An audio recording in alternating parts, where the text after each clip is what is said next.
was, Okay. we got 10 creepy facts about Jeffrey Dahmer. You already know what's going on. Y'all haven't seen, what was it called? I think it was like 15. Oh yeah, 15 out of 5.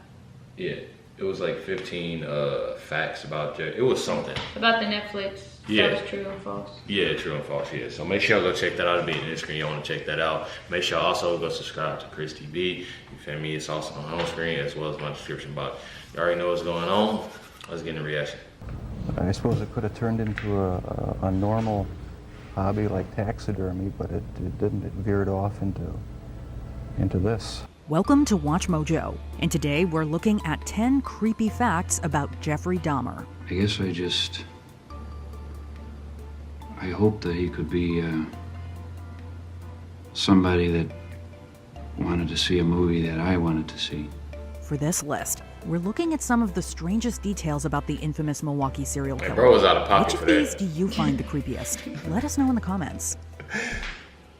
Number 10, intended to build an altar out of remains. During his hours of interviews conducted after his capture in 1991, Jeffrey Dahmer confessed that he planned to use the remains of the victims he collected to make an altar to himself. I even went so far as planning on setting up an altar with the 10 different skulls and skeletons. He detailed his very specific plan via the photographs he took of his victims and in a drawing featuring 2 full skeletons and several skulls. All was to be arranged on a black table set up in his apartment with a chair facing the shrine, making it a, quote, place for meditation, which he viewed as an area where he, quote, could feel at home. However, he was caught before his plans were realized. Number 9, he talked his way into the White House. Turns out Jeffrey Dahmer was a master manipulator long before he fooled law enforcement. In his graphic novel, My Friend Dahmer, former Revere High School classmate John Durf Backdurf recalled a class trip to Washington, D.C. when Dahmer did the unthinkable. The high schooler lied to White House staff in order to meet then Vice President Walter Mondale. He managed to get himself and his friends a private tour of Mondale's office. In the film adaptation of the same name, the students meet the VP in person and have a brief conversation. Sorry, excuse me. Just a second. These kids are with the newspaper, their school newspaper from Ohio. Ohio. That's a great state. Our fellow Midwesterners. I'm from Minnesota. However, in the comic, they see him working in his office. Still, that is quite the con. Number 8, suspected of killing Adam Walsh. Based on eyewitness accounts of the horrifying day Adam Walsh disappeared, some now believe little Adam may have fallen victim to the cannibalistic killer. After he was discharged from the military in March 1981, Dahmer decided to move to Miami, Florida instead of returning home to Ohio. He worked in a deli, but ended up living on the beach and drinking. When news of his crimes came out in 1991, reports came in from witnesses who allegedly saw him at Florida's Hollywood Mall in July 1981, where little Adam Walsh went missing. Dahmer was there. 4 people who were at that mall identified him after he was arrested by Milwaukee police. They saw his photograph and said, that's the guy that we encountered. Dahmer, however, denied any involvement, and since he had just admitted to killing 17 over a span of about 13 years, investigators found it unlikely that he would lie about committing any further crimes. Dahmer... But he can say he didn't do it and he can say he did do it. Regardless, they gave that man 900 years. Yeah. So like, even if he didn't do it, me personally, he might as well have said he did. You know what I'm saying? You got 900 years. Yeah, I mean, what else are you gonna do? Add on another 100 years. Right. You know what I mean? Like, that shit's wild. Shit's wild. Killing Walsh is a strange theory.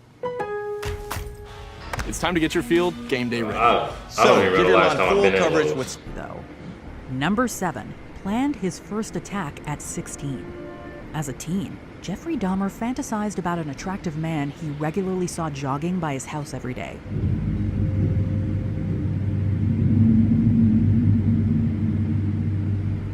Once his fantasies became too great, he hatched a plan to attack the man and bring him into the woods to commit non-consensual acts. One day, He hid in the bushes with a baseball bat, waiting for his target to pass. He thought he would wait in the bushes with a baseball bat. This guy would come by, and he'd bonk him in the head, and he'd have this guy. Fortunately, the man chose not to head out for a jog that day. After this first attempt, Dahmer never tried to attack him again. He cited this incident as his first real pursuit of violence against another person. It was at this point that Jeffrey's paraphilic fantasies began. Number 6, parents fought over his brain.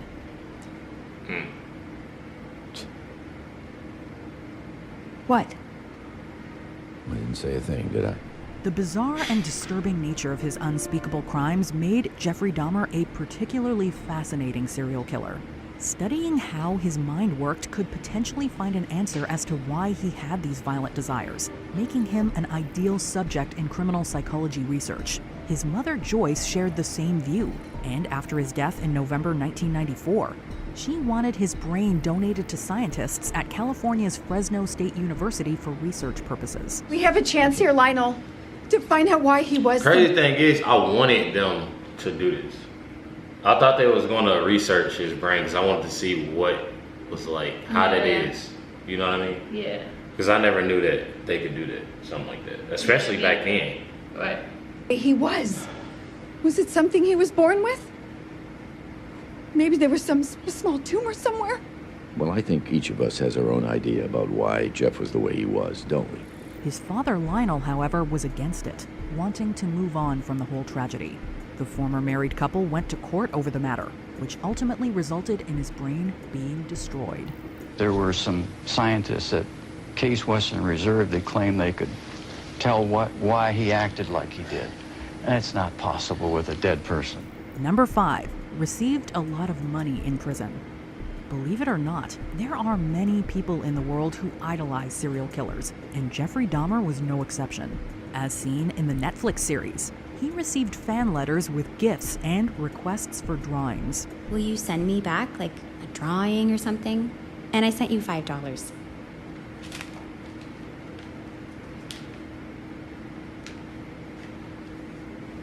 And according to Wisconsin's Columbia Correctional Institution records, Dahmer also managed to save up thousands of dollars while in prison. By March 1994, the inmate had received letters from all over the globe, reportedly racking up more than $12,000 just from donations. While some letters were of the suggestive nature, others reached out wanting to discuss religion, provide support, or just become pen pals. Number 4. What, his bro? death parallels his first murder. That's sick, though, if you think about it, bro. Like, you trying to be pen pals with a serial killer that killed, like, the way he killed and he ate Right. people. That's weird. If that's you out there in the world, Right, that was you. bless your heart. Right. Because that shit not okay. In the early hours of November 28, 1994, Jeffrey Dahmer was cleaning the prison gym when he was killed by fellow Columbia Correctional Institution inmate Christopher Scarver. Another inmate on cleaning duty, convicted murderer Jesse Anderson, met a similar fate. Scarver, also serving a life sentence for murder, reportedly attacked Dahmer with a 20-inch metal bar from a piece of workout equipment. Dahmer died soon after the incident. And as chance would have it, back in 1978, a teenage Jeffrey Dahmer killed his first victim, Stephen Hicks, with a dumbbell. Number 3, took home a fetal pig. One of the most widely known facts about Jeffrey Dahmer's childhood is that he had a fascination with the internal organs and bones of dead animals, going so far as to collect roadkill. And took them back into the woods, unknown to any of us, and dissected them just to see what was on their inside. He kept his collection in a hut by his house. What? Shit, y'all should have been watching the dad, too. Right, that's what I'm like, what? Why would you even want to do that? And I know it stunk, too. Okay. He was used to the smell, though. That's why he was cool with having them bodies and talking about his old meat. In a way. Rotten fish. Filling it with preserved remains in jars of formaldehyde. That's enough, Jeff. Hey, Dad! No, you are spending too much time in here. The Netflix series shows high school students dissecting fetal pigs in a science class. Afterwards, Dahmer asks permission to take one home to practice, which the teacher agrees to. You think I could take one home? Just to practice? Bro, every time I hear his voice, I be trying to hold it together, but I be laughing. Like, his voice is so irritating, bro. He just talks so slow. He just talk like, I don't even know how to describe it. To be honest with you, Jeff, I've been teaching for 22 years and no one's ever asked me that. And that right there, he should have known. However, the real Dahmer was rumored to have stolen the preserved animal from the classroom, likely as a prank. In a 1994 interview, the convicted murderer admitted to taking a fetal pig home while in high school, confirming everyone's suspicions. In 9th grade, in biology class, we had the usual dissection of fetal pigs, and I took the remains of that home and kept the skeleton of it, and I just started branching out. Dogs. Whew, my patchouli's wearing off. Oh, my favorite shirt is ruined. Humans. Cats. Number 2, tried to steal a corpse. That's what did you plan on doing? I thought that was fake. I thought they just threw this in there. I just wanted to lay with him. In an effort to resist giving in to his murderous compulsions, Jeffrey Dahmer sought out alternative ways to satisfy his dark desires. At one point, he stole a mannequin from a store and brought it home, but it ultimately did not work. In the struggle to control his fantasies, his behavior became more abnormal. He took a mannequin from a department store, thinking that if he had that mannequin with him and sleeping in bed with the mannequin, etc., that maybe he could control the impulses that way. One particularly macabre idea Dahmer had was to obtain the corpse of a recently deceased male. Dahmer told me that on one occasion he had seen in the newspaper an account of a young man who was killed on a motorcycle. And he fell in love with the individual just from the photograph. He saw an obituary in the newspaper for an 18-year-old young man he found attractive. And after attending his funeral, Dahmer tried to dig up his freshly buried grave, but it proved... So bro went to this man's funeral? They ain't gonna dig him up. And y'all like this dude. Y'all send him letters. So y'all gonna be here for Halloween. Send him the money. Drawings. Dahmer tried to dig up his freshly buried grave, but it proved too difficult. I want y'all to just sit back and realize if that was your son that died and somebody come to that funeral and they want to dig them up. Now, that's some sick. People don't even think, bro. They just see shit like this and then like... Soil had already hardened. His march from the ground was too hard and it would have taken forever, so... But I wish I could have dug him up. Before we continue, be sure to subscribe to our channel and ring the bell to get notified. If you're on your phone, make sure you go into your settings. Number 1, brought a head to work. In March of 1989, while Dahmer lived with his grandma in West Allis, he went to a bar and convinced Anthony Sears to come home with him. After engaging in intimate acts, Dahmer drugged and beheaded Sears, though the killer claimed he hadn't intended to commit a crime before setting out for the evening. Dahmer then kept both Sears's head and private parts in a box. Mr. Dahmer had become extremely disturbed in his thought processes, and the idea that the people he killed would somehow live on through him was part of that disturbed thinking. As if that wasn't disturbing enough, the criminal stored the box in his locker at the Milwaukee Ambrosia Chocolate Factory, where he worked nights as a mixer. Imagining human remains inside a chocolate factory just turns our stomachs. Were you almost flaunting it? Yes, but that's how strong the compulsion was. That's how bizarre the desire was. I wanted to keep something of the person with me. What? Bro, that's a sick individual and y'all really like, people really like him, bro. Yeah. That ain't nobody to like, bro. Right. There's nobody to be, to even... Wanna be for Halloween. Halloween. I already know Oh, Halloween is gonna be crazy with this Jeffrey Dahmer. By all means, I get how he was talking in a Netflix show. People find it funny. It's on TikTok. Yada yada yada. But people really, deep down, really like this dude. The real, like a whip. He looked like Sean. That's what's bothering me. I thought that was Sean when I looked down.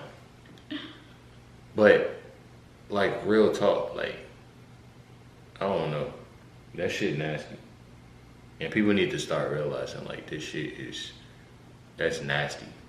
Yeah. What he did. I don't get it. There's some nasty people in this world. I feel like there's some nasty people in this world that would do what he did or wouldn't do what he did, but they still do it the same. That's crazy. Yeah.